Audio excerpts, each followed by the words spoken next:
जैसे आपके ऐसे बहुत सारे केसेस हैं, सिर्फ इंडियन पैरानॉर्मल सोसाइटी के ऐसे बहुत सारे केसेस हैं जहाँ पे हाँ प्रूव हुआ है कि वो पैरानॉर्मल एक्टिविटीज देखी गई थी। तो उनमें से कोई एक ऐसा केस बताओ जिस पे आपको भी यकीन ना हुआ हो कि ऐसा भी हो सकता है। साउथ दिल्ली के एक बिल्डिंग, एक कॉम्प्लेक्स है, उसका बेसमेंट काफ़ी भूतिया था वो। और 3-4 महीनों के अंदर 2 गार्ड्स ने कर लिया था अच्छा, मिस्टीरियसली। ऐसा क्यों, क्या हुआ था? तभी उनके मालिक ने हमें बुलाया था इन्वेस्टिगेट करने की। उसका तो देखो, अगर आप चाहो तो मैं फुटेज भी दे दूंगा, आप नकार नहीं पाओगे हम्म। कि एक बच्चे की शेप दिख रही है सीसीटीवी में, एक इमेज दिख रही है ट्रांसपेरेंट सॉरी ट्रांसलूसेंट सी, निकल करके जा रहा है, लग रहा है कि दौड़ रहा है वो, इस हाइट का होगा, मतलब इस हाइट का, और फिर और बन करके ऑर्ब के फॉर्म में जा करके ऊपर गायब हो जाता है। और मैंने उसने मेरे साथ इतना खेला था। मतलब कैसे? नेक्स्ट टाइम जब मैं गया था ना वहाँ पे, और वो बहुत बड़ा है, वो बेसमेंट काफ़ी बड़ा है, अगर आप उसकी लंबाई ले लीजिए तो 700-800 मीटर के आसपास है। और आवाज़ अंदर में इतनी गूंजती, हम धीरे से बात करेंगे तो गूंजती, क्योंकि गाड़ियाँ लगती नहीं थी वहाँ, वो खाली है बेसमेंट। और आप बताइए, दिल्ली जैसे जगह में पार्किंग भरी होनी चाहिए, सिर्फ 2 गाड़ी वहाँ खड़ी होती थी, वो दोनों उनके मालिक की थी।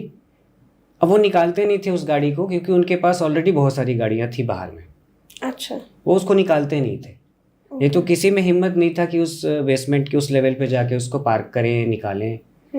नेक्स्ट टाइम जब मैं गया था तो एक बहुत लाइट सा बॉल लेकर के गया था, फुटबॉल, और मैंने उसे रख दिया था। वो जिस तरीके से मूव हो रहा था, लग रहा था कि खेल रहा है कोई इससे। और टॉयज़ होते हैं, डॉल्स होते हैं, इसको पैरा में कहा जाता है ट्रिगर ऑब्जेक्ट। और ये तो बिल्कुल कई लोगों ने वहाँ कंप्लेन किया था। हमने भी वहाँ पे सेंट्रल सर्वेलेंस बनाया था, कैमरास सारा पहले मैंने लगवाया था, 7-8 कैमरास लगे थे अलग अलग सेक्शन में।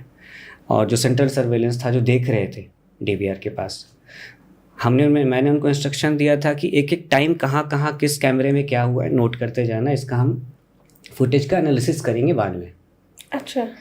तो वही लिख रहे थे, तो किसी को सुनाई दिया था माँ। ओके। और ये 2-3 और लोगों ने कंफर्म किया था कि ऐसा लगा है कि माँ सुनाई दिया है। और वो छोटा बच्चा भी दिखता था। छोटे बच्चे का वो है सीसीटीवी फुटेज पे।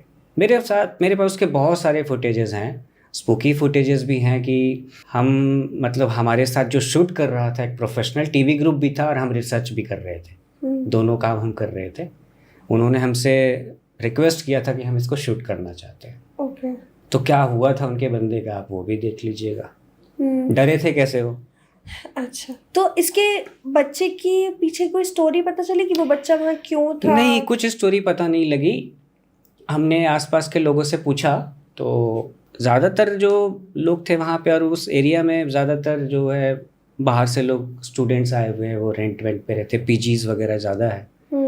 एक बहुत मेहनत के बाद हमें कोई मिला था वहाँ लोकल, तो उन्होंने बोला कि भैया हम तो इतना कुछ जानते नहीं इसके बारे, बट दादा बताते थे इसके बारे कि ये जहाँ पे नई बिल्डिंग बनी है, नई तो आप उसको नहीं कह सकते, वो बिल्डिंग तो मैं दिल्ली में 2005-6 से देख रहा हूँ, नाम नहीं लूँगा उस बिल्डिंग का मैं, बिल्कुल बहुत फेमस है। लेकिन उसका जो बेसमेंट है अभी भी खाली ही रहता है, सबसे जो नीचे वाला बेसमेंट है अब भी खाली रहता है। तो दादा ने ये बताया था कि वहाँ से कोई भी शव यात्रा गुजरती है ना, कोई भी, तो उस जगह पे उसको रोका जाता था 2 मिनट के लिए, जहाँ वो बिल्डिंग थी पहले। तब बिल्डिंग नहीं थी, अच्छा, खाली जगह थी वो। एक ये हो सकता है। और दूसरी चीज़ है कि देखिए, दिल्ली, आज का जो दिल्ली है, ये एक तरीके से युद्ध मैदान में बना हुआ है। अच्छा। पहले के राजाज वगैरह भी थे तो उनका कैपिटल था, फिर मुगल्स आए, लड़ाई झगड़ा, फिर अंग्रेज़ आए, अंग्रेज़ों ने भी मार पीट, मारना लोगों का, तो मास सफरिंग से दिल्ली तो रिलेटेड रहा ही है। और ऐसा भी कहते हैं कि दिल्ली के आधे से ज़्यादा इलाके शमशान के ऊपर अब घर बने हुए हैं, तो इस वजह से भी क्या ऐसा है कि लोगों को थोड़ा दिल्ली नेगेटिव के, एनर्जी? हाँ, आज का जो मॉडर्न दिल्ली है, हम कह नहीं सकते कि हमारा घर जहाँ है वहाँ कब्रिस्तान था या शमशान था, क्योंकि 600 साल पहले क्या था यहाँ किसे पता है। आज आप ये खुद देखो ना कि 40 साल पहले द्वारका में क्या था, जंगल था सारा। अब उस जंगल से पहले वो आर्मी का लैंड आप कह लो, अब उससे पहले वो क्या था। ये तो नहीं पता किसी को। ऐसा Okay. केस सुनाओ जहाँ पे आपने पैरानॉर्मल इन्वेस्टिगेशन करी हो या किसी के ऊपर कुछ पोजेशन का कोई केस हुआ हो, ऐसा कुछ बताइए। हाँ, रिसेंटली मैं ऐसे ट्रैवल कर रहा था, तो मैं किसी एक लोकेशन पे इन्वेस्टिगेशन कर रहा था उत्तराखंड में। तो वहाँ पे मतलब मैं इन्वेस्टिगेशन कर रहा हूँ, तो इन बिटवीन वैसे ऐसे कभी होता नहीं है, हमारे फ़ोन साइलेंट रहते हैं, तो एकदम कंटिन्यूसली मेल आए जा रहे थे कि हाँ किसी की कोई प्रॉब्लम है। तो मेरे को लगा यार बार बार मेल करे जा रहा है, फिर एक मेरा ऑफिशियल नंबर भी है तो उस पर वो मैसेज भी कर रहा है, कॉल भी कर रहा है। तो मेरी टीम के लोग मेरे को बोलेंगे सर ऐसी ऐसी चीज़ हो रही है, एक बार देखते हैं, पूरे शूट को रोक लेते हैं, इन्वेस्टिगेशन को रोक लेते हैं, और वो भी रात के टाइम पे। तो मुझे लगा कि हाँ यार हो सकता है कुछ इमरजेंसी हो। तो वो मेल जब चेक किया, उससे बात करी मेरे टीम के लोगों ने, तो पता चला वो एक अमेरिका का बंदा था जिसने मेरे को कॉल किया, और फिर उसने मुझे अपनी स्टोरी बताई। स्टोरी उसकी है कि उसका एक घर था, जो उसने मुझे बताया कि उसका एक घर था पंजाब में, और काफ़ी टाइम पहले उसने डिसाइड किया कि अपनी फैमिली के साथ, अपनी बेटी के साथ मैं पंजाब जाऊं और वहाँ जाके रहने लग जाऊं कुछ टाइम के लिए। तो उसने डिसाइड किया कि मुझे वहाँ जाके अपना एक घर बनाना चाहिए। तो उसने वहाँ पे जाके 2-3 महीने बाद जब उसने मेरे से बात करी, तो उसने मेरे को बोला कि मेरे को वहाँ जाना है और मैं सोच रहा हूँ मैं जाके घर बनाऊँ, लेकिन पीपल सेज कि वहाँ पे कुछ स्पूकी चीज़ें हैं, वहाँ पे कुछ डर लगता है लोगों को, ये चीज़ें हैं। तब मैंने उसको बस इतना लाइटली बोला, मैंने कहा अपना भाई जो भी पूजा वूजा करानी है, पूजा करा के आप वहाँ पे बना लो।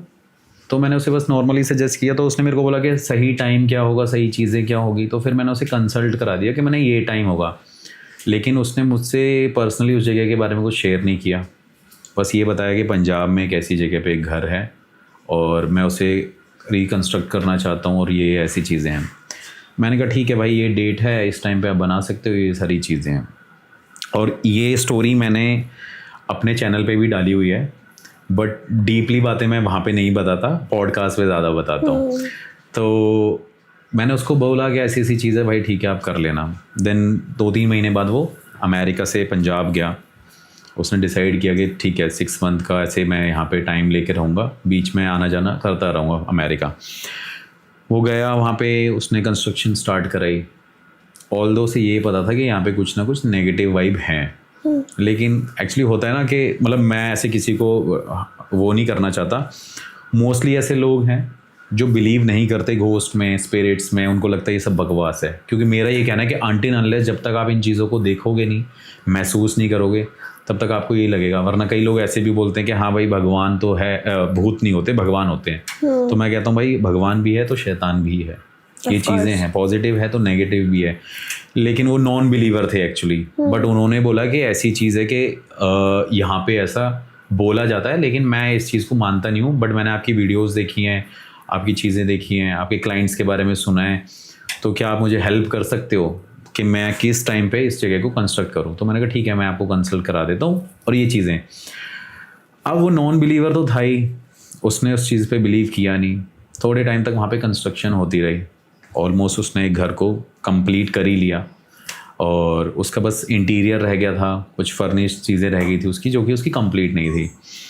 देन एक दिन क्या होता है कि वो अपनी वाइफ को और अपनी बेटी को वहाँ पे घुमाने के लिए लेके आता है कि सी मैंने ये कंस्ट्रक्ट कर लिया और in future will settle here, जब हम सारी चीज़ों से फ्री हो जाएंगे हम काम कर लेंगे। तो वहाँ पे क्या हुआ कि जब वो उसको लेके आया, लेके आने के बाद वो वहाँ पे घूम ही रहे थे। जब वो वहाँ पे घूम रहे थे तो घूमने के बाद वो और उसकी बेटी, मतलब जो उसकी वाइफ और उसकी बेटी ऐसे स्टेयर्स की तरफ गई और ऊपर टेरेस पे देख के आई। तो वो दूसरी साइड में था, और जब वो नीचे की तरफ आई ना, तो उसकी बेटी और उसकी डेथ हो गई गिर के। उसके मतलब इंजरी हो गई, सर में लग गई, और उसकी बेटी की भी, दोनों की सेम उसी से हो गई। मतलब सर में चोट लगी, और बेटी की कोई ज़्यादा एज तो नहीं थी, 4-5 साल की बेटी थी उसकी। तो दोनों की डेथ हो गई। और अब डेथ का रीज़न हो सकता है कि पहले जो उसने सोचा कि स्टेयर से गिर के हो गया, लेकिन वहाँ के जो लोग थे, जो लोकल लोग थे और उसके घर वाले भी, उनको पहले बोलते थे कि यार यहाँ पे मत करो और यहाँ पे ऐसी ऐसी चीज़ें हैं, बट वो माना ही नहीं, नॉन बिलीवर था। फिर उसको बाद में लगा कि हाँ शायद ये जो लोग बोल रहे हैं, क्योंकि डेथ हो सकती है तो एक की हो सकती है, दोनों की हो गई। और वो इंसिडेंट क्या है कि इंसिडेंट ये कि वो अपने घर को देखने आए हैं और स्टेयर से गिर के उनकी डेथ हो गई। तो उसने जब मुझे ये सारी बातें बताई तो मेरे को लगा कि हाँ यार कुछ तो होगा, देयर इज समथिंग फिशी।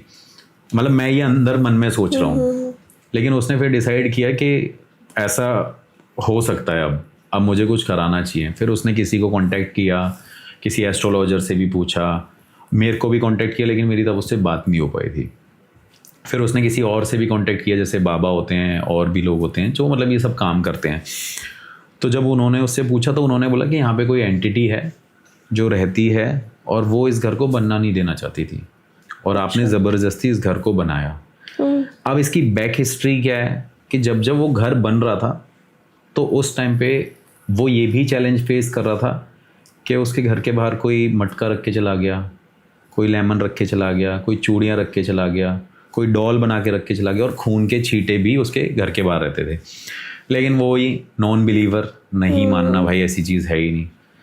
तो जब उसके साथ ये सारी चीज़ें होती रही तो उसने उस सारी डॉट्स को कनेक्ट किया कि नहीं यार ये ऐसी चीज़ें हैं। फिर उसने मुझे बताया, थोड़े टाइम बाद मैं उससे दोबारा कांटेक्ट में आया, उसने फिर मुझे वो लोकेशन शेयर करी कि भाई आपने जो जगह बताई थी और वहाँ पे ऐसे ऐसे इंसिडेंट हुआ। तो मैंने कहा ठीक है भाई, करना क्या है? तो उन्होंने बोला भाई आप वहाँ पे जाके पैरानॉर्मल इन्वेस्टिगेशन करो। Then I went there, like मैंने उसको बोला 10-15 दिन में मैं वहाँ जाऊँगा। सबसे बड़ा चैलेंज क्या था कि उस घर के पास में बहुत सारे घर हैं, रेजिडेंशियल एरिया है। अब उस घर की तरफ कोई देखता भी नहीं था, सबको डर लगता था, और न्यूली कंस्ट्रक्टेड है, मतलब उसे देख के कोई बोल नहीं सकता ये हॉन्टेड जगह हो सकती है। तो रात को हम 12-1 बजे चुपचाप गए, उसने हमें की हैंड ओवर कर दी थी, और वो अमेरिका वापस जा चुका था। अच्छा। हाँ, ये सब चीज़ें होने का तो वो अमेरिका वापस चला गया, उसके पास कुछ रहा नहीं ना एक्चुअली। तो जब वो वहाँ पे गया, वहाँ पे जाने के बाद उसने की हैंड ओवर कराई अपनी नोन से। फिर मैं रात को जब वहाँ पे गया, 1:30-2 बजे का टाइम था, 2:30 बज रहे होंगे। तो फर्स्ट डे मैं वहाँ पे गया, मैंने इन्वेस्टिगेशन करी, मुझे कुछ अनयूजुअल लगा, कुछ ऐसा लगा कि यहाँ पे कुछ है, लेकिन मेरे किसी भी डिवाइसेस पे मुझे कोई साइन नहीं मिला। तो मेरे को लगा कि शायद आज कुछ नहीं है, हो सकता है कि मुझे कल आना हो तो शायद मिल जाए, क्योंकि ऐसा नहीं है कि अगर आप किसी एंटिटी से कम्युनिकेट करना चाहते हो तो वो आपसे बात करे उसी टाइम, क्योंकि ये भी उनके ऊपर डिपेंड करता है। ऐसा नहीं है कि आप वहाँ पहुँच गए और वो बात करने लग जाओ तो वो आपको आंसर दे। तो मेरे को लगा कि ठीक है यार, कुछ है नहीं तो मेरे को दिल्ली जाना चाहिए। लेकिन उसको मैंने बोला भाई मुझे तो ऐसे ऐसे कुछ सर मिला नहीं और ऐसी ऐसी चीज़ थी। फिर उन्होंने मेरे को बोला कि आप अपना एक्सपेंस और फीस और ले लो, लेकिन आप यहाँ पे रुको। अच्छा। तो मैंने कहा चलो ठीक है, मैं देखता हूँ, दोबारा यहाँ पे इन्वेस्टिगेशन करता हूँ। फिर नेक्स्ट डे हम अपना वही रात को, सुबह मॉर्निंग में मैं होटल गया, फिर रात को हम फिर प्रिपेयर हुए इस चीज़ के लिए। फिर हम गए सिर्फ 2 लोग, पहले हम 3 लोग गए थे। जब हम 2 लोग वहाँ पे गए तो उस घर में, मतलब ये चीज़ विश्वास करने वाली नहीं होती। वैसे तो मैं बताता हूँ, मैं बड़ा ओपनली ब्लंट आंसर दे देता हूँ कि मुझे कुछ ना ऐसे लगने लग गया कि हाँ कुछ ऐसे विस्परिंग साउंड आ रही है कि कुछ ऐसे चल रहा है, मतलब कोई बात कर रहा है या कुछ ना कुछ नॉइज़ आ रही थी मेरे को वहाँ पे। फिर मैंने जब इन्वेस्टिगेशन स्टार्ट करी, ऑलमोस्ट मुझे आधा 1 घंटा हो गया कम्युनिकेट करते करते, मैं थक गया, मुझे लगा कि अब नहीं होगा। फिर मैंने दोबारा उस चीज़ को कंटिन्यू किया रात के 2-2:30 बजे करीब। तब मुझे मेरे सारे सवालों के जवाब मिले, और मैंने जब वहाँ पे ये सवाल पूछे कि क्या यहाँ पे एक लेडी की स्पिरिट है, तो मेरे डिवाइसेस का आंसर था यस। अच्छा। क्या उसकी बेटी की स्पिरिट है, यस।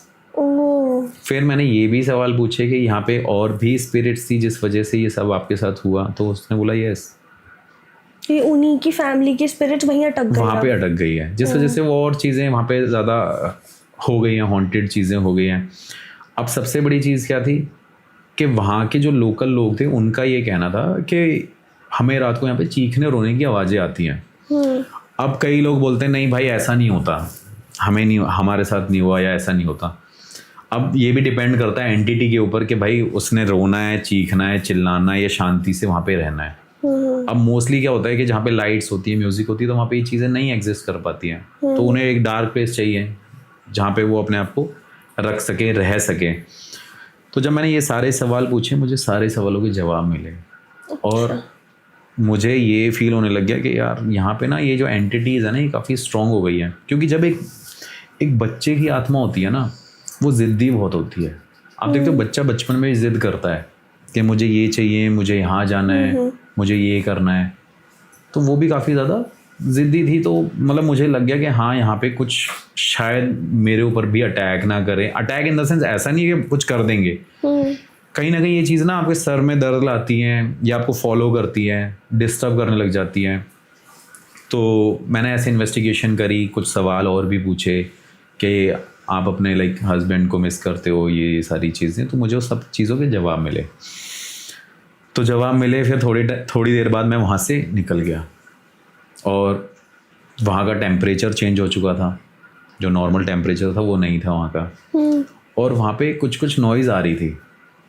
अब लोकल लोगों को जो आवाज़ें आती थी वो मुझे लगा कि मैंने उस चीज़ से रिलेट किया कि हाँ वहाँ पे मुझे भी वो फुसफुसाने की आवाज़ आ रही है। तो मैं वहाँ से निकल गया। निकलने के बाद मैंने नेक्स्ट डे वो सारी जो क्लिप्स थी, जो कुछ पर्सनल क्लिप्स थी, वो सारी अपलोड करी और उस अपने क्लाइंट को भेज दी कि सर ये चीज़ें मैंने यहाँ पे देखी और मुझे मिली हैं मेरे इन्वेस्टिगेशन के टाइम पे। अब जब मैंने उसे ये बताया तो उसने वैसे सोल्यूशन मांगा कि सोल्यूशन क्या है। तो मैंने कहा ठीक है, जो भी एंटिटी यहाँ पे है, नेगेटिविटी जो भी है यहाँ पे, और आपके जो वाइफ और इनके स्पिरिट्स यहाँ पे भटक रही है, इसको हटा देंगे, लेकिन it will take some time. तो फिर मैं अपने गुरुजी के पास गया, मैंने उनसे डिस्कस किया, उनको घर की वीडियोस दिखाई, फ़ोटोज़ दिखाई, और जो अमेरिका का मेरा क्लाइंट था उसकी भी और उसकी वाइफ की पिक्चर दिखाई। तो उन्होंने सीधा बोल दिया कि हाँ इसकी बीवी वहीं रहती है अभी भी, इसकी आत्मा वहीं भटक रही है। सिर्फ फोटो देख के बता हाँ दिया? फ़ोटो देख के बता देते हैं। ओके। तो मतलब ऐसे बहुत सारे पॉडकास्ट पे उनका जिक्र हो रखा है। तो फिर मैंने डिटेल ली कि गुरुजी क्या करना चाहिए। तो एक्चुअली क्या होता है कि वो मुझे सजेस्ट कर देते हैं कि ये कर सकते हैं, और जो उनके एंड से चीज़ें होती हैं वो बता देते हैं। और काफ़ी लोग अब मेरे को ये भी बोलते हैं, जैसे कि अभी मैं इस पॉडकास्ट पे बोल देता हूँ कि गुरुजी से मिलवा दो या आप मेरी बात करा दो। तो उनके पास कोई कम्युनिकेशन का कोई वो नहीं है, कोई ज़रिया नहीं है, ना वो फ़ोन यूज़ करते हैं, और उनकी एज भी 92 है। तो रहते भी यहाँ से 800 किलोमीटर दूर हैं। तो जब मेरे क्लाइंट मुझे भेजते हैं तभी मैं जाता हूँ, या मैं साथ में सोचता हूँ कि ठीक है अगर किसी क्लाइंट ने भेजा या मैं अपने टीम मेंबर को भेजता हूँ तो उनसे हेल्प ले लेता हूँ। लेकिन उसने मेरे को बोला कि नहीं आप जाओ गुरुजी के पास और ऐसे ऐसे पता करो। फिर वहाँ पे मैंने बात करी, बात करने के बाद जो भी मेरे गुरुजी ने मुझे सजेस्ट किया, फिर मैंने अपने जो मेरे पंडित लोग हैं, जो चीज़ें हैं जिनके पास वाकई में बहुत शक्तियाँ हैं, सिद्धियाँ हैं, उनको मैंने बुलाया। उनको बुलाने के बाद वहाँ पे मैंने 3 दिन तक पूजा कंडक्ट करी पंजाब में।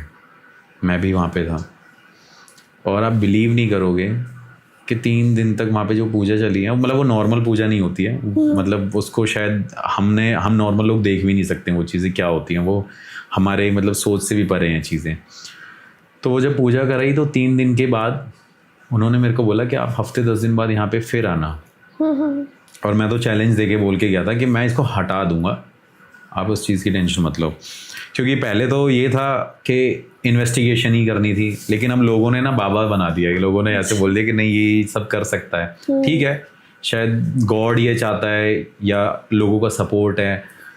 तो फिर वहाँ पे मैंने जब पूजा कराई 3 दिन बाद, और उसके बाद जब मैं वहाँ पे दोबारा इन्वेस्टिगेशन करने गया, 1 दिन 2 दिन 3 दिन, वहाँ पे मुझे कोई भी साइन नहीं मिले।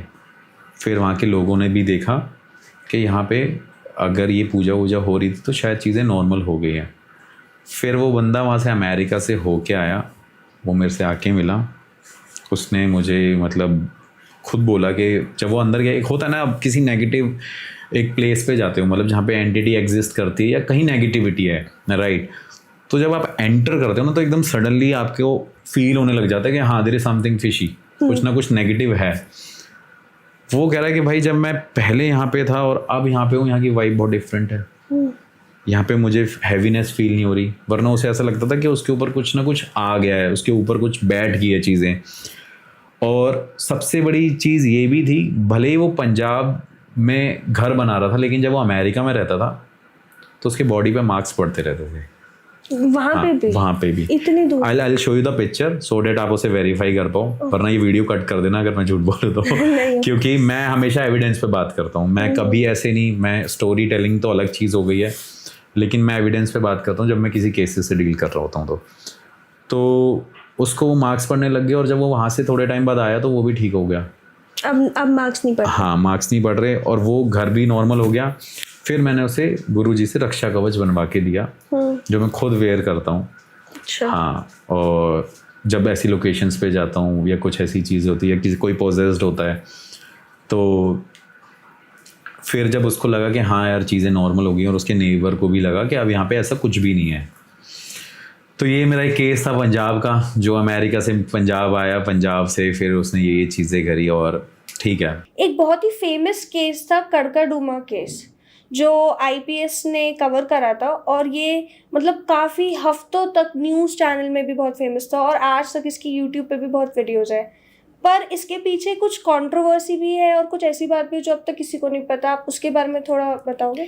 पूरी दुनिया में मैं इकलौता इंसान हूँ जिसके सामने वो कंप्यूटर ऑन हुआ था और ये फुटेज इंटरनेट पे है और ये फुटेज हर न्यूज़ वालों ने चलाया था। इवन अमर उजाला वालों ने तो अपने चैनल पे डाला था हमसे बिना परमिशन के। अब वो मेरे ही सीसीटीवी कैमरा से लिया गया था।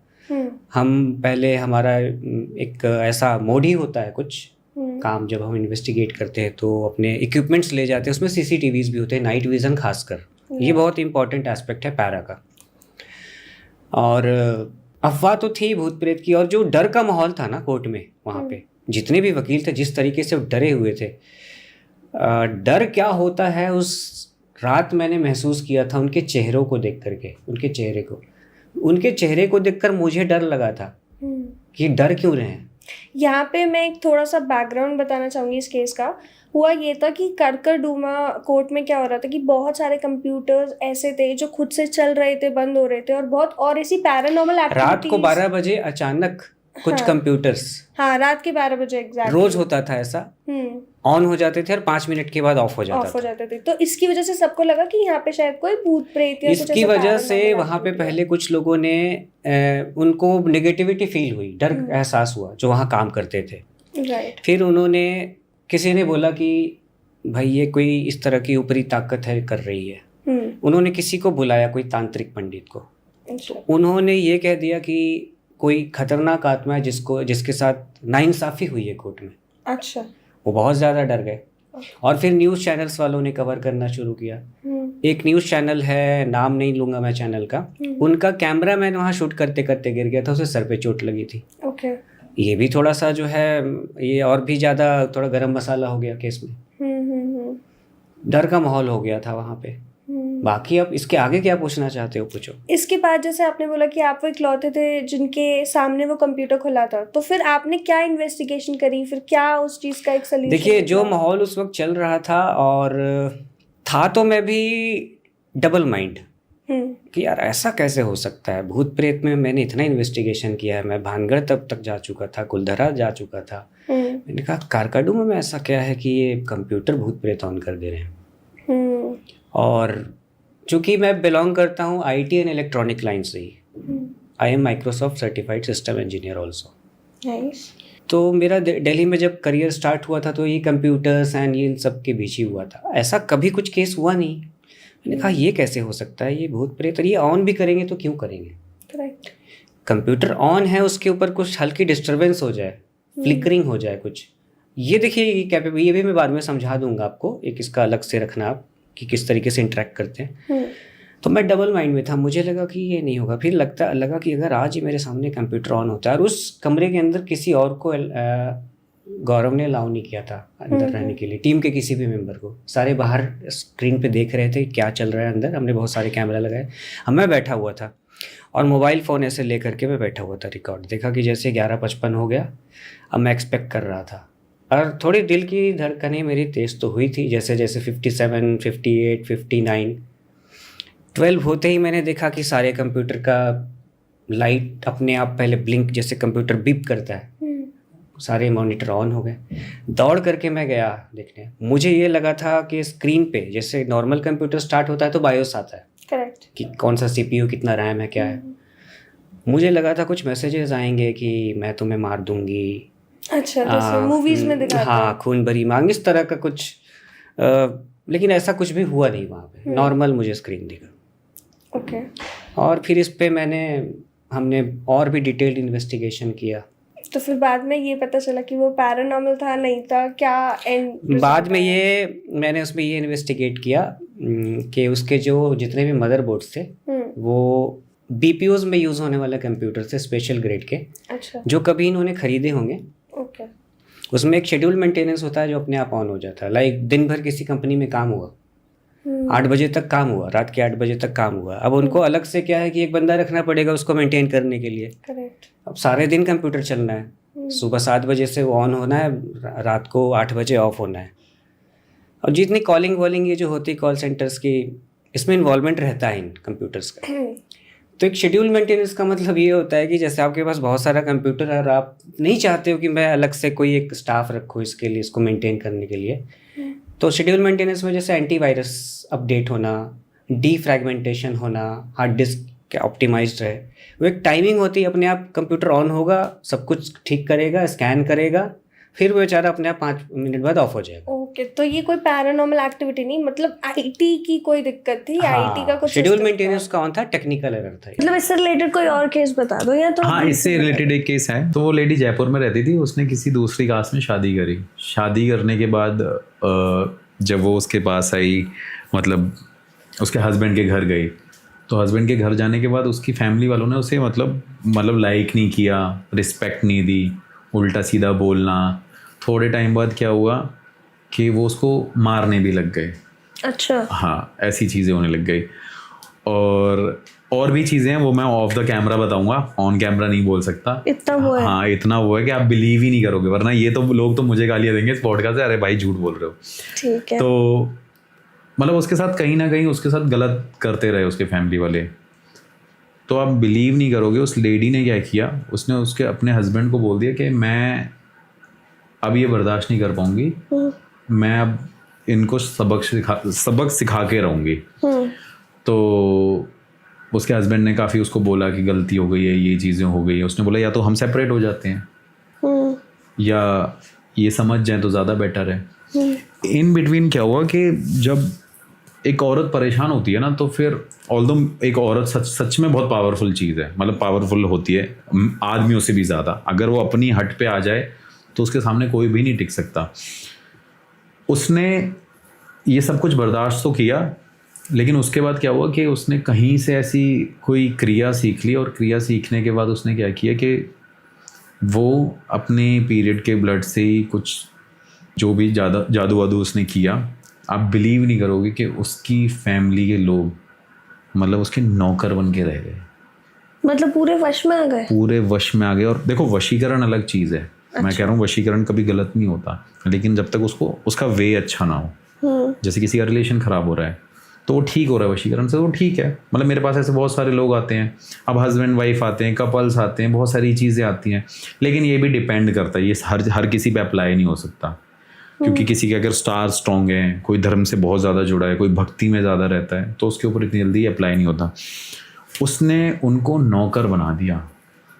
मतलब वो अगर लेडी बोलती थी कि ये मतलब कहते हैं ना कुत्ता शेर है, तो शेर ही बोलते थे, हाँ ये शेर ही है। वो बोलती थी यहाँ से पानी लेके आ, तो वो पानी लेके आते थे। उसके हस्बैंड के साथ उसने तब तक किया नहीं, उसने उसके माँ बाप के साथ किया। कहते कि मैंने तेरे से प्यार किया, तो इसमें मेरी गलती क्या, तूने मेरे से किया, तूने फिर भी अपने पेरेंट्स को नहीं समझा पाया, तो मैंने ये सब कुछ चीज़ सीखा। और उसमें टाइम लगा उसे। अच्छा। मतलब 1.5-2 साल तक उसने बर्दाश्त किया, और वो कहाँ से वो चीज़ लर्न करके आई। लेकिन ये तरीका मुझे बताया था उसके हस्बैंड ने। तो वो रीज़न क्या था कि जब उसके पेरेंट्स ऐसे होने लग गए, तो थोड़े टाइम बाद देखा कि उसके पेरेंट्स बीमार भी पड़ने लग गए हैं बहुत ज़्यादा। बात भी मान रहे पर बीमार। हाँ, और बीमार एकदम एक टाइम पीरियड होता है कि हाँ यार अभी बात मान रहे हैं, तो शायद एक एज भी होती, तो इतनी एज भी नहीं थी तो एकदम बीमार पड़ जाए। तो फिर उसके बाद क्या हुआ कि उसने देखा कि यार मेरे पेरेंट्स बीमार पड़ रहे हैं। उसने बोला कि तूने क्या किया है? तो वो लेडी अपनी हट से नहीं हटी, उसने बोल दिया कि इन्होंने मेरे साथ जो किया वो तो किसी ने नहीं किया, तो मैं तो इनको ऐसे ही रखूँगी, बीमारी मैं इनको ऐसे ही रखूँगी और मैं इनको ठीक नहीं होने दूँगी, और तुम अगर कुछ करोगे तो तुम्हारा भी यही हाल होगा। फिर वो मेरे कनेक्शन में आया, कहीं उसने मेरे को मेल किया, मैसेज किया, सर ये चीज़ें, ये कहानी थी, जो ये पूरी कहानी मैंने आपको सुनाई है। उसने जब मेरे से ये बात बोली तो मैंने कहा चलो ठीक है, कि मैं कोशिश करूँगा कि मैं आपको रिलीफ दे सकूँ। देखो 100% तो नहीं कर सकते आप, कुछ ऊपर वाले की कृपा भी रहती है। लेकिन क्या हुआ, जब उसने मुझे ये बताया तो मैंने बोला ज़रूरी नहीं है कि उसने शायद यही क्रिया करी हो, कुछ और भी कर सकती होगी वो, या उसने कुछ और भी किया होगा। क्योंकि ऐसा नहीं है कि मतलब मैंने नहीं सुना, क्योंकि ये चीज़ें इंसान को बीमार तो करती है। जैसे कि आजकल लोगों ने पता नहीं कौन सा पैटर्न है, मुझे नहीं पता, उस ब्लड को यूज़ करके क्या करते हैं। फिर जब वो मेरे पास आया तो मैंने उसे 2-2.5 महीने का टाइम मांगा। मैंने कहा भाई you will see the changes, बस मुझे थोड़ा सा टाइम दे। तो मैंने उसको बोला कि आपका पैसा खर्च होगा अच्छा खासा, और मेरी फ़ीस तब देना जब आपकी प्रॉब्लम ठीक हो जाए। मैंने ये भी बोला उसको, क्योंकि ऑब्वियस सी बात है ना, अगर मैं अपना टाइम इन्वेस्ट करूँगा तो मैं तो तेरे ऊपर महीना भर लगे रहूँगा कि तेरे को हर चीज़ बताऊँगा, तूने ये करना है, तूने वो करना है। तो आप बिलीव नहीं करोगे, 26-7 डेज़ हुए इस चीज़ को, जब मैंने चीज़ें करी और करवाई। पूजा पाठ ही कराया, ऐसा नहीं है, अनुष्ठान पूजा पाठ कुछ भी कह लो, जो इस चीज़ को हटाने के लिए किया मैंने, जो भी बाधा थी। तो जो मैंने करवाने के बाद 27 डेज़ कंप्लीट नहीं हुए थे, उस बंदे का मेरे पास शाम को फ़ोन आया, कह रहा मेरे पेरेंट्स कहते हैं कि इस औरत को बाहर निकाल। सही हो गए वो लोग सारे? हाँ, वो सही हो गए एकदम, कि इसको बाहर निकाल, हमें इसने हमारे साथ कुछ हो रखा था या कुछ ऐसा था, और हम इसको मतलब थोड़ा थोड़ा उनको जो भी याद था, तो कह रहे इसको बाहर निकाल, इस चुड़ैल ने हमें मारने की पूरी कोशिश करी। और वो चीज़ उनको भी रियलाइज़ हो गई। और जो चीज़ उसकी वाइफ ने करी थी, वही चीज़ उसकी वाइफ के ऊपर दोबारा रिवर्स हो गई। और रिवर्स कैसे होगी, वो बीमार पड़ने लग गई। अब उसका मेरे पास फ़ोन आया कि भाई मेरी वाइफ बीमार पड़ रही है। तो मैंने बोला मैं इसमें क्या करूं, कि कोई कुछ गलत करेगा, वो तो उसका कर्म है कि वो उसको वहाँ लेके गया, वो चीज़ें दोबारा उस पर रिवर्स हो गई हैं। तो कह रहा नहीं भाई, I can not see my wife like this, तो इस चीज़ को आप प्लीज़ वो ठीक करो।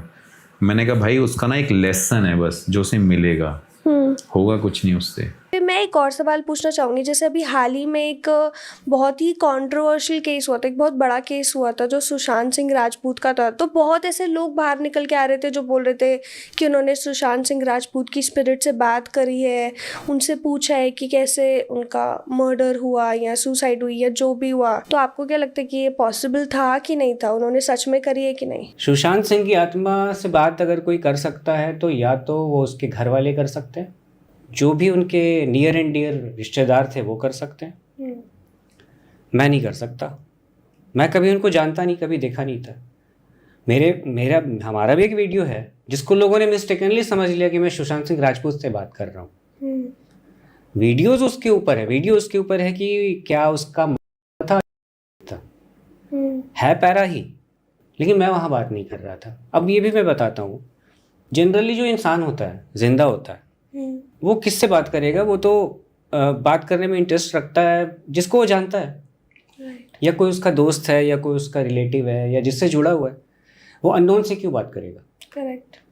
तो मरने के बाद भी यही होता है कि अगर मैं बोलता हूँ कि अगर हाँ सुशांत सिंह राजपूत से मैंने बात किया है, भाई जब मैं उससे बात कर सकता हूँ तो महात्मा गांधी जी की आत्मा से भी बात कर सकता हूँ। हाँ, किसी की भी कर सकता हूँ। तो ये बात है, हाँ कर सकते हैं उसके घर वाले, या कोई भी एक जेन्युइन पैरा इन्वेस्टिगेटर कहाँ बात कर सकता है, किसी ऐसी जगह पे जाके उसको अगर एक्सेस मिले, लाइक जिससे वो बहुत रिलेटेड था, लाइक सुशांत सिंह का घर, या जो भी जहाँ रहे हैं वो, या जहाँ पढ़ाई उन्होंने की, कुछ भी ऐसी जगह जो मैं उतना नहीं जानता कि जिससे इमोशनली जुड़े हुए हो, वहाँ पे जा करके। हाँ, लेकिन मैंने कोशिश की थी, मैंने अप्रोच करने का कोशिश किया था उनके रिश्तेदारों को, बट कोई जवाब किसी का आया नहीं था। तो जब आपने ट्राई करा कि आप उनके रिश्तेदारों से मतलब पहले मिले और फिर उनसे बात कर पाए, तो वो नहीं हो पाया किसी भी तरीके मैंने से? एक्चुअली कांटेक्ट करने की कोशिश की थी सोशल मीडिया के माध्यम से, और इवन उनके सिस्टर को भी, बट कोई जवाब किसी का आया नहीं था। तो होगा ऑफ कोर्स। तो आपका सवाल ये है कि फेमस लोग ने, इंसान ने किया हो ऐसा कुछ? नहीं, कि किसी फेमस इंसान पे किसी ने करा हो, वो आपके पास आए हो कि देखो कुछ करवाओ, सही करवाओ। यार मैं उनका नाम तो नहीं दे सकता मेरे पास, हाँ, बट थोड़ा अब मेरे पास ऐसे बहुत सारे सेलिब्रिटीज आते भी हैं जो मतलब डिस्कस करते अपनी चीज़ें, और किसका बोलूँ, किस गुरुजी को बोलूँ या भगवान को, सबको सभी के लिए बोलूँगा कि उनको ठीक भी किया है। तो अभी एक रिसेंटली एक केस आया था, एक पुणे में एक मतलब स्टार थी, पुणे की थी वो, तो उसका करियर बहुत अच्छा चल रहा था और क्या कहते हैं इंडस्ट्री में भी बहुत अच्छा नाम उसने कमाया था, सीरियल्स में भी आती थी, 2-4 मूवीज़ भी उसने कर रखी थी पहले, अभी भी करती है वो।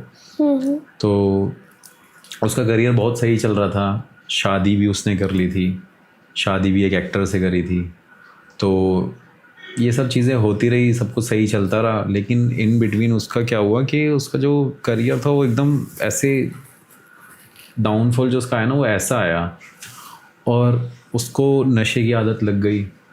मतलब नशे तो देखो सब करते हैं, अल्कोहल पीना मैं ये नहीं कहता गलत है, सबका अपना अपना वो चॉइस है, राइट।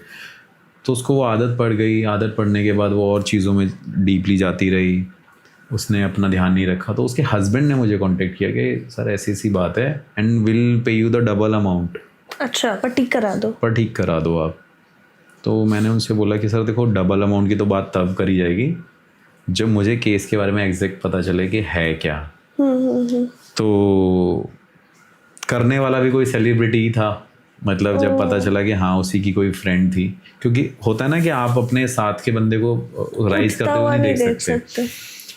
तो जब पता चला, उसके बाद पता चलने के बाद मैंने थोड़ा सा वही अपने तरीके से इन्वेस्टिगेशन करी। मैं गुरुजी के पास गया, मैं यहाँ वहाँ गया, 3-4 जगह से मैंने मतलब अपने आप को भी पता करने के लिए कि सच में जो चीज़ मैं बता रहा हूँ सामने वाले को वो कितनी एक्यूरेट है।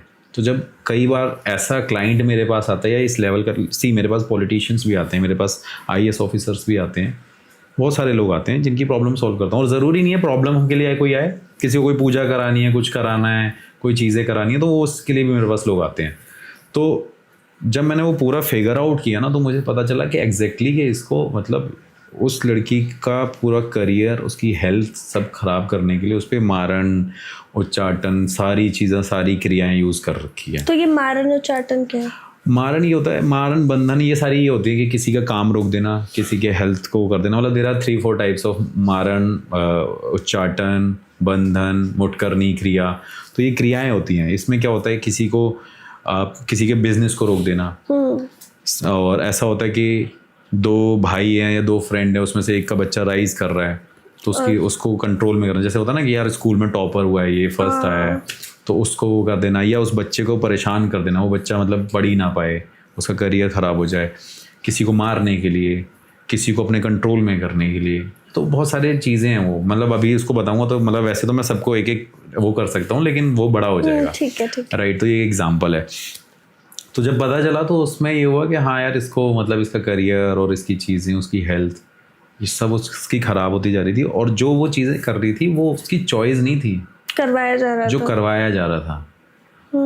करवाने के बाद पता चला कि वो जब बंदी से मैं मिल के भी आया, बहुत टाइम हो गया अभी, तो मिल के आया तो उसने मेरे को बोला कि आप ये आवाज़ें सुन रहे हो। मैंने कहा कौन सी आवाज़ें? मैं एकदम शॉक्ड हो गया। मैंने कौन सी आवाज़ें? उसका हस्बैंड बैठा हुआ है, कहता भाई ऐसी बातें करती है। अच्छा, फिर? तो कह रही ये देखो मेरे सर पे बैठ के ठक ठक ठक ठक करे जा रहा है, ये मेरे आसपास बैठा हुआ है, ये देखो सामने बैठा हुआ। मैं उसको देख के शॉक्ड हो गया। मैंने बोला यार पता नहीं क्या। तो उनको वो दिख रहे हैं प्रॉपर? हाँ, उसको वो दिख रहा है। अब क्या है, वहाँ पे कुछ है नहीं है, वो अलग चीज़ है, पर उनको दिख रहा है, पर उसको उस टाइम पे वो चीज़ फील हो रही है। राइट। तो उसके बाद जब मैं उससे बात करता हूँ कि हाँ मैडम आपको क्या लगता है, क्या नहीं लगता, कैसी चीज़ें लगती हैं, ये वो, तो सेम ऐसा ही केस मेरे साथ हुआ था। एक दिल्ली पुलिस कह रहा हूँ, हरियाणा पुलिस का बंदा था, उसके टाइम पे हुआ था। मैंने उसे अपना ऐसे गुरुजी का जो कवच था वो ऐसे करके उसके हाथ में दे दिया। मैंने कहा इसको देखना। जैसे उसने उसको पकड़ा वो शाउट करने लग गई। अच्छा, क्यों? मतलब वो उस एनर्जी को बर्दाश्त ही नहीं कर पाई। कि वो जो एनर्जी है उसको बर्दाश्त नहीं कर पाई। तो मैंने वापस ले लिया उससे। जब मैंने वापस लिया, मैंने अपने पास रखा, और पास रखने के बाद मैंने बोला ठीक हो जाएगी, टाइम लगेगा। लेकिन उसका प्रोसेस बहुत अलग था। प्रोसेस बता देता हूँ कि पूजा पाठ तो जो मैंने कराया, जो भी चीज़ें कराई, उससे वो नॉर्मल भी हो गई, ठीक है। लेकिन उसको मैंने 41 डेज़ का परहेज कराया था खाने का। अब परहेज कैसा था, जिसमें वो राइस नहीं खा सकती, तेल नहीं खा सकती, प्याज लहसुन नहीं खा सकती, ये सारी चीज़ नहीं खा सकती। ऐसा क्यों?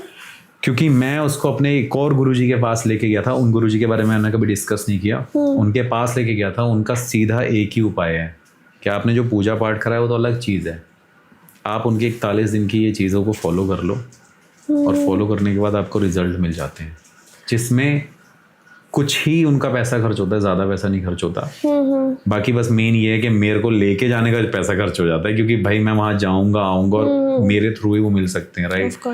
तो 41 डेज तक सोचो, वो एक ऐसे मंदिर, ऐसी जगह, ऐसे एक घाट पे रही, और वो रही भी उसी आश्रम में। कह रही ठीक है मेरी ये आप कहते हो ना कि मेरे को ऐसे ठीक हो, मतलब मैं ऐसे ठीक हो जाऊंगी, तो आप बिलीव नहीं करोगे वो उनके आश्रम में ही रही।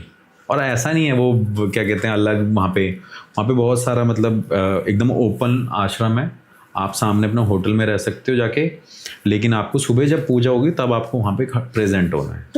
तो बस वैसा वाला आश्रम था कि आप सुबह सुबह जाके जब पूजा का टाइम है तो आप रहोगे। लेकिन उनकी 2 ही चीज़ रहती है, या तो सैटरडे या ट्यूसडे आप वहाँ जाके एक बार दर्शन करके आओ, पूजा पाठ करके आओ। और उनके पास ऐसी सिद्धि, ऐसी पावर है, और ही इज़ हाईली एजुकेटेड। और मेरे हिसाब से क्या ही बताऊँ, क्या लेक्चरार थे, बहुत सारी चीज़ें उन्होंने कर रखी थी। इंग्लिश बोलते हैं वो जब उनका मूड होता है, तो मेरे से जब बात करते हैं तो उनके पास ये है कि वो अपनी शक्तियाँ जो उनके पास हैं, वो अपनी शक्तियों को उसके पास भेज देते हैं, सो डैट उसे वो प्रोटेक्ट करके रखे। तो फिर क्या हुआ, लाइक 41 डेज? फिर 41 डेज हुए, उसने उस चीज़ को फॉलो किया। तो 2-2.5 महीने बाद उसका मेरे पास फ़ोन आया कि Sagar where are you, let's have a party. अच्छा, ठीक हो गई क्या? हाँ बिल्कुल ठीक हो गई वो, कि हाँ चलो पार्टी लो, और अब आप बताओ आपको क्या चाहिए। मतलब मुझे कुछ नहीं चाहिए, जो आपने देना था दे दिया, बस ठीक है। लेकिन ऐसे बहुत सारे केसेस आते हैं। सेलिब्रिटी बहुत फेमस भी थी वो, उसने बहुत अच्छा नाम कमाया था। लेकिन ये है ना, हर चीज़ का एक टाइम होता है, और एक्चुअली इस इंडस्ट्री में ये जेलसी फैक्टर बहुत ज़्यादा है। ये तो है, जब आप ज़्यादा ऐसा कर रहे हैं, वैसा कर रहे हैं, किसी के साथ कर रहे हैं। मैं कहता हूँ यार अपना अपना करियर बनाओ ना, जो आपकी किस्मत में वो आपको मिलेगा। तो वो बंदी ठीक भी हो गई थी। जैसे अभी भूतों की बात ही कर रहे हैं और ये सब, तो बहुत लोग मानते हैं कि भूत प्रेत काला जादू ये सब नहीं होता, बट क्योंकि आप फर्स्ट हैंड एक तो इंडियन पैरानॉर्मल सोसाइटी के हेड है, आप ऐसे काम कर चुके हैं, आप इस फील्ड से, तो आप बताइए कि जैसा हम मूवीज़ में देखते हैं, वीडियोज़ में देखते हैं, सच में क्या वैसे भूत होते भी हैं कि नहीं होते? काला जादू कुछ है? क्या मिस्ट्री है सबके पीछे? ये पावर एग्जिस्ट तो करते हैं। ओके, ठीक है, आपको सुनकर अच्छा लगे या बुरा, बट ये पावर एग्जिस्ट करते हैं। हाँ, ये कहूँगा कि जिस तरीके से इसको पोर्ट्रे किया गया है खासकर मूवीज़ में, वैसे नहीं होते। और सच पूछिए तो जैसे कंजूरिंग में नन को दिखाया गया है, मेरे साथ अगर कभी ऐसा हो जाए तो मैं तो लाइट भी ऑफ करके, मतलब ऑफ ही ना करूँ सोने टाइम भी। ऐसा कभी हुआ नहीं मेरे साथ। और ब्लैक मैजिक हाँ एग्जिस्ट करता है, बिल्कुल करता है ब्लैक मैजिक आपने देखा होगा, एक वाइट मैजिक होता है, लोग जिसको देख करके एंटरटेन होते हैं। जादूगर कुछ कर रहा है, लोग तालियां बजा रहे हैं, वाइट मैजिक है, दैट इज़ फॉर एंटरटेनमेंट। लेकिन बहुत सारा ऐसा कुछ इस तरह के मतलब जो ट्रिक्स होते हैं जिसमें स्पिरिचुअलिटी भी इन्वॉल्व है, जिसमें कुछ तंत्र मंत्र भी इन्वॉल्व है, जो कि किसी एक ब्लैक डार्क इंटेंशन के लिए यूज़ किया जाता है। तो ये जो ब्लैक मैजिक होते हैं वो क्या भूतों का, स्पिरिट्स का सहारा लेते हैं किसी इंसान ये को? करने वाले इनके पास बहुत तरह के ताकत होते हैं। ताकत जैसे क्या, स्पिरिट्स में या और भी कुछ? स्पिरिट्स, और खास करके ये जो अघोरीज होते हैं या जो ब्लैक मैजिक करते हैं, अच्छा, हाँ, इनके पास कई तरह के स्पिरिट्स होते हैं। हो सकता है सैकड़ों की संख्या में वो एक कन्विंस करके रखते हैं अपने अच्छा काम करवाने। बट ये भी है कि काम हर पे नहीं करता, बहुत कम लोगों पे करते हैं। जिसका ऑरा वीक है उस पे कर जाता है। बेसिकली चांसेस ज़्यादा होता है कि टीन एज गर्ल्स जब वो हार्मोनल चेंजेस से गुजर रही है, ओके, उस वक्त चांसेस होता है कि उसके ऊपर हो जाए, काम कर जाए ये इजीली, इसका इफेक्ट हो जाए। ओके, और प्रेग्नेंट लेडीज़, अच्छा, हाँ, उसके भी मल्टीपल रीज़न है। एक तो उस वक्त कुछ मेडिकल रीजंस, बॉडी थोड़ी सी वीक टाइप रहती है, वो स्ट्रेंथ नहीं रहता। दूसरी चीज़ है कि उनके बॉडी के अंदर जो एक कोई नया दुनिया में आने वाला है। बहुत ऐसे स्पिरिट्स होते हैं जिनकी अनटाइमली हुई है, चाहे एक्सीडेंट हुआ है, मर्डर हुआ, कुछ भी हुआ है, हम्म। वो डेस्परेट है लाइफ में वापस आने के लिए। तो वो कुछ एक ऐसी चीज़ ढूंढते हैं वो, जिससे वो लाइफ में दोबारा आ सके।